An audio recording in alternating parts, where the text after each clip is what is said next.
contacted Mayor Hochvert 3 times last week to schedule a meeting with him, myself, and a wireless radiation expert, Patricia Wood, founder and executive director of Grassroots Environmental Education.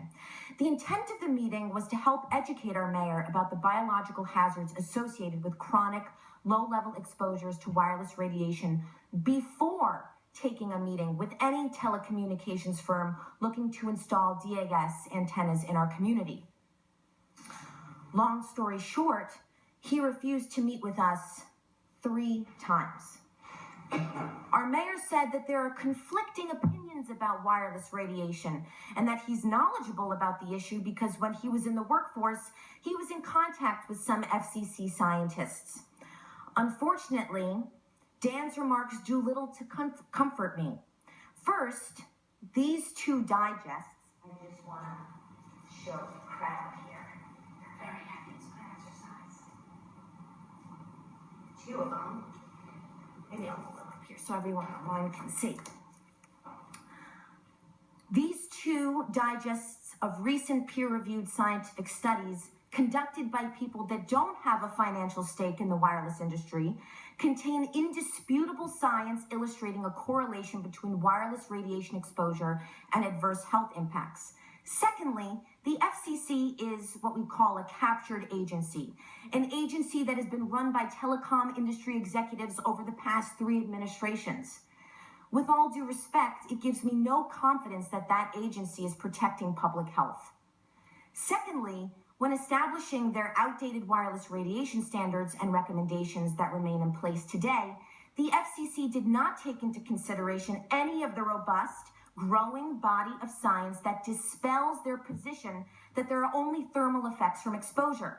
Certainly, the world's leading wireless radiation researchers like the head of reproductive sciences at Yale Medical School, Hugh Taylor, the director and principal investigator at the Center for Family and Community Health at UC Berkeley, Joel Moskowitz, Dr. Martha Erbert at Harvard University, Dr. Deborah Davis, a leading toxicologist, and the World Health Organization would share my sentiment towards the FCC. So, to drive this point home, our mayor's argument that he knows enough about wireless because he's spoken to FCC insiders has no teeth and is irrelevant. Mayor Hochvert has repeatedly reminded me in public and in his emails that the installation of DAS antennas is a federally preempted area. Yes, I know that.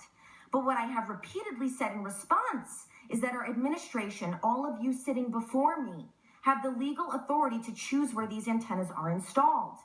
You have the opportunity to limit exposure to radiation by demanding that antennas are only to be installed far from schools and residences.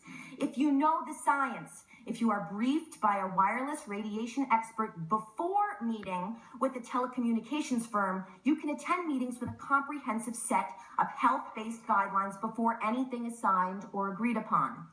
To conclude, DAS antennas would emit more localized, amplified concentrations of wireless radiation, involuntarily exposing thousands of residents to a 2B carcinogen. I implore our mayor and our board of trustees to take this DAS antenna issue very seriously. We're talking about malignant brain tumors, behavioral disorders, DNA damage. We're talking about our kids, our families. We have the opportunity to be proactive, operate via the precautionary principle, get educated, and safeguard the health and well-being of our residents.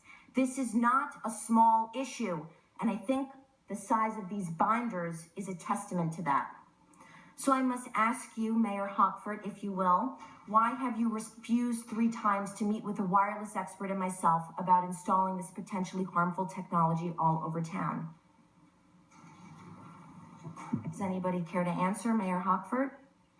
We wait until all the comments are done and then we respond. We don't have a specific proposal from Crown Castle yet. And further, it is their responsibility to defend their view against the evidence that says there is a lot of danger from radiation.